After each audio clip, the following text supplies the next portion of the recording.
Good evening, YouTube. You guys are now watching another segment of TheCaliEffect presented to you by Inch95. Today we're going to be doing a very fun deck to play. This is probably going to be one of the most competitive aspects of it. We're going to be doing Archfiends. Now, this deck is pretty underrated. It's actually extremely versatile.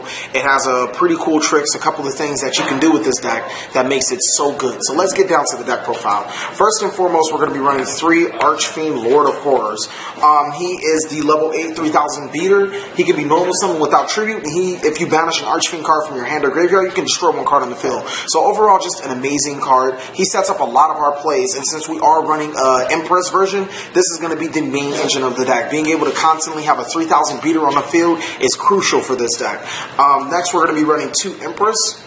Now, a lot of people have not liked Empress due to her inconsistency, but in this deck, you find a lot of consistency into this deck. It's just overall amazing to summon. The biggest reason why we run 2 is because not only is she a trade-in target, if she ever gets bottomless, well, there goes half of your deck. It gets screwed over. So we need 2 of her, especially since she's just amazing, really good card, 2900 beater at the very least, and when she's destroyed, you get to special summon one of your Fiend monsters from your graveyard that is level 6 or higher, namely being the Archfiend Horror. Just overall, really good card. Next, we're going to be running 2 Tragodia. The amount of hand advantage that this deck generates is massive, and Tragodia really capitalizes on that. Not only that, is he's an Emperor's target being level who knows what. Like, you never really know, because when he hits the field, he changes, so who really cares? Overall, just a really good card. Being able to shapeshift to your level 3s or your level 4s for your rank 3 or 4 plays is just amazing, and sometimes you even find yourself going into a rank 8 play just to get over your opponent's cards. Next, we're going to be playing Triple Eris. The main card of the deck, the search engine. This is basically the Stratos. If she's sent to the graveyard in any way except for a cost, through an XT material or whatever, you gain her effect. So we're going to be searching all of our Archfiend stuff. Just really good, amazing card, easy to get to the graveyard with this deck. Next, we're going to be running 2 Cavalry. Once we get our combo set up, Cavalry becomes essential because he's a 1900 beater, and in case he gets destroyed, he acts as a second Archfiend's Roar, or a 5th Archfiend's Roar, since we run 3 and 2 of him. Just overall, really good card, 1900 beater, and searchable throughout its name. Next, we're going to run 2 Archfiend General. Because we run Pandemonium over the other field spell card, Pandemonium really serves its purpose in this deck, and he is so easily to search out through the effect of Archfiend Harris, and even Pandemonium itself if you ever needed another one just in case. 2 Tour Guide for the Underworld. Since getting Eris to the field is dire, we run Tour Guide in the Underworld to get into the field. One of our only cards in the deck that can actually be hit by Valor, and it would hurt us, but it's worth the risk. Being able to go to our Fortune Tomb plays, or Zenmain plays, or any of that, and still get Eris's effect is pretty dope. Next, we're going to be running 1 copy of Dark-Armed Dragon. The manipulation of the graveyard in this deck is pretty sweet. So being able to hit for 3 darks in the graveyard, being able to special summon Dark-Arm as freely as possible is fairly easy in this deck. Just overall, really good card, and most of the time, he can be a game ender. 1 Trans Archfiend, extremely searchable through Eris, Pandemonium, and all that other good stuff. It really synergizes well with Dark-Armed Dragon and Archfiend Lord of Horror. Being able to retrieve one of those banished dark monsters, being able to retrieve one of your banished dark monsters from removed from play and adding it to your hand, overall +1 works really well with the deck.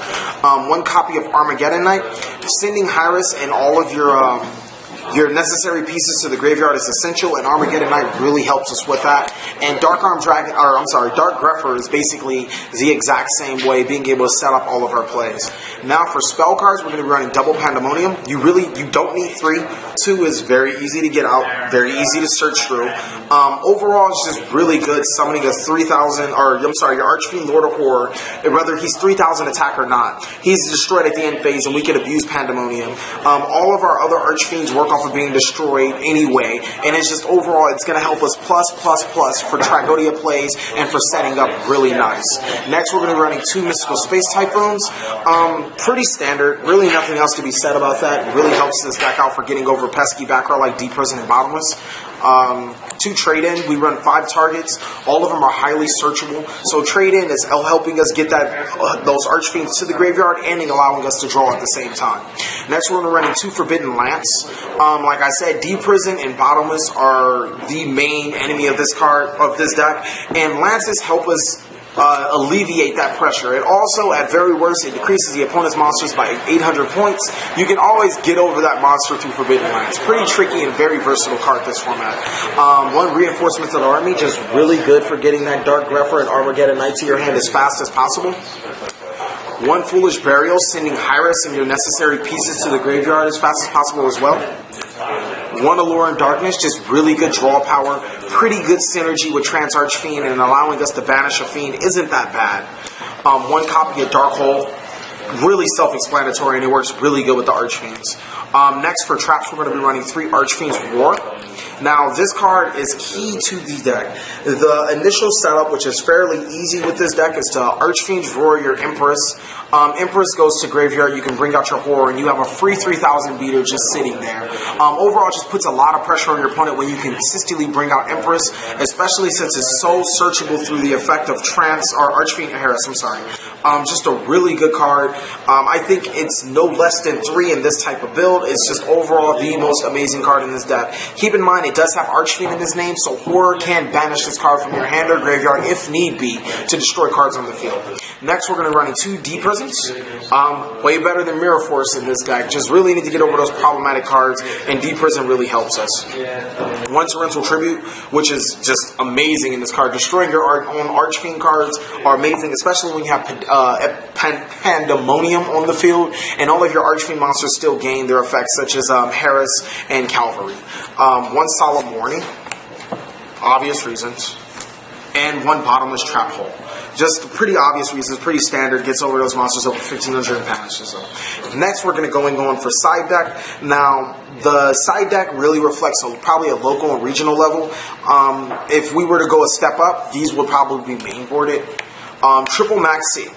Dragon Rulers are a threat, and we want to capitalize on them special summoning by drawing them. Just overall giving us the necessary essential pieces to our hand and being able to dominate the field henceforth. It's just overall really good card, but at local level, I would definitely go to sideboard because there's a lot of rogue stuff there. Next, we're going to run a 2 copy of Dooncaliber Knight. When we hit the sideboard and we go into skill drains, we do lose some of our monster consistency in the form of Tour Guide, in the form of Dark Grepher, and in the form of Armageddon Knight. And this really helps alleviate the pressure by being able to negate your opponent's monster. 1900 beater, Fiend Dark fits into the category pretty high. It's a really good side deck card against Prophecy, since all of their effect monsters, they genuinely need, for the exception of Effect Veiler. And you normally will see your opponent siding out Effect Veiler in this deck because it's so useless against us. Next is Triple Skill Drain. Really, really good. A couple of matchups that is bad against, one namely being Dragon Rulers, and that's why we'll probably forever be in the sideboard. I can probably get away with running 2 in the main board, but I felt that 3 in the sideboard is perfect since it doesn't hinder us getting our Archfiends to the graveyard through Grepher and Armageddon Knight and Tour Guide. Just overall good anti-meta card. 3 copy of Gozen Match. Now, Gozen Match and Imperial Iron Wall will probably fight forever for this spot. Right now, I feel Gozen Match is the better matchup against Dragon Rulers, and it's just overall, since we're at local levels, it hits a variety of other decks, namely 6 Sams and all that other trash that you see. Overall, just a really good card. 2 copies of DNA Surgery. Prophecies know what's up. You really just activate this, declare Fiend, declare Divine Beast, whatever is not spellcasters, and you completely shut them down from whatever one. Just overall really good card in this deck and any other deck you use. 1, Eradicator Epidemic Virus, because we have enough targets to activate this card. Overall, really good. Now, a lot of people want to use Deck Devastation Virus, and it's not a bad card. I just didn't find any good competitive decks that I can hit with Deck Devastation and just wreck them. I felt that ERAD, the DNA surgeries, and everything else is good, especially even at a regional level and at a local level. And then that last copy of Mystical Space Typhoon is in the sideboard, just in case. It's really, really good against the Prophecy matchup. If people didn't know, they sided those decrees against us. Did a lot of playtesting with them, and I probably sided the 3rd Typhoon, the DNA surgery, and the ERAD along with the Dooncaliber Knights to really get mess with their head and screw them over, get over those decrees that I know they're siding in. Now we're going to be going on to extra deck. Just really, you normally don't go into your extra deck a lot, especially your rank 4 and your rank 8. The only rank 8 that's playable in the TCG right now is Heretic Sun, Over Dragon, Hail, and Applemus. I gave a thought on Tachyon Dragon, and it really doesn't matter. You're really never going to be hitting for this card. But overall, they're just really good cards, nice to have, especially since you have the room. one crazy box, which is amazing under skill drain, a 3000 beater, and an ERAD target, just in case if we don't have it. Overall, it's still really an underrated card in this format, especially in this deck, and we do have the room, so why not? One Ouroboros, like I said, we have the room. The Sigma actually is a pretty good card this format, being able to snatch an opponent's monster, and then if it ever battles a monster with that same attribute, it destroys it. We still really have the room. Key Beetle, because it fits the necessary requirements, being able to summon Key Beetle and target our skill drain face down and flip over a skill drain, I don't know. If the opponent ever decrees, Key Beetle can save itself. We have the room. Just really everything in here is going to be, we have the room. One Diamond Direwolf, one Blackhorn, one Maestro, one Lava Volchain, one Dweller, one Cow. Now, for rank 3s, we didn't run the Leviair, but we do run Acid Golem. I wanted to give him an honorable mention because he's actually pretty clutch in this deck. Being able to detach Archfiend Eris for his effect and get the searchability. 3000 beater, just amazing under skill drain. Overall, just a pretty good card for this deck. And this is our opt. This is over Leviair because you will not get its effect by discarding. You will not get Harris's effect by detaching for Leviair's effect. Just overall, just a good 3000 beater. One Leviair. I'm sorry, Leviathan is the card we're not using. One Zenmaines. And one Fortune Sin, just a really underrated card this format. Not being able to be targeted is a plus. Having a Zenmaines effect, every time it will be destroyed, you can detach, you can still gain your Eris effect. And when it's destroyed and sent to the graveyard, you can put him back to the extra deck and 2 level 3 monsters, which our targets would be Tour Guides and Archfiend Harris. Just overall, really good card. The game 500 is pretty nice too to sit on. If it sits on for a long time, you can be gaining a lot of life points. But thank you guys for watching another segment of the TheCaliEffect. Please like, comment, subscribe. Also remember to like, comment, subscribe Inch95's channel. But most of all, enjoy.